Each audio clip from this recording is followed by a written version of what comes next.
Top story, financial experts say the city of Detroit has a 50-50 chance of avoiding bankruptcy. If that was to occur, what steps will Detroit emergency manager Kevyn Orr have to go through? Here's a look at the anatomy of a Chapter 9 bankruptcy. A city on the brink of bankruptcy, long-term debt approaching $20 billion. That crippling debt may push Detroit over the edge and into court. It would take place in Detroit, but the judge would not necessarily be from Detroit. The U.S. Court of Appeals 6th Circuit is where Detroit's bankruptcy filing would occur. The judge presiding over the case could come from Kentucky, Ohio, Tennessee, or Michigan.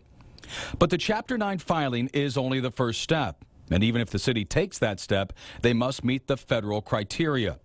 The state deems the city as a debtor. The appointment of Kevyn Orr by Governor Rick Snyder checks that box off. The municipality is insolvent. Check that too. Orr mentioned the city insolvency in his first financial report. The city must desire to adjust its debt. Another check mark. Orr has already met with creditors and proposed a 10 cents on the dollar plan. The last criteria, get an agreement from creditors to negotiate the debt.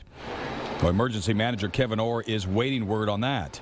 Here's the city's options. Some of the debt gets forgiven, some of it gets stretched out over a longer period of time, payment terms can be changed, so there can be some debt, and really debt that the city can afford to pay. But meeting the criteria doesn't smooth the waters for Detroit's sinking ship. Jefferson County, Alabama went through Chapter 9 after accumulating $4 billion in debt.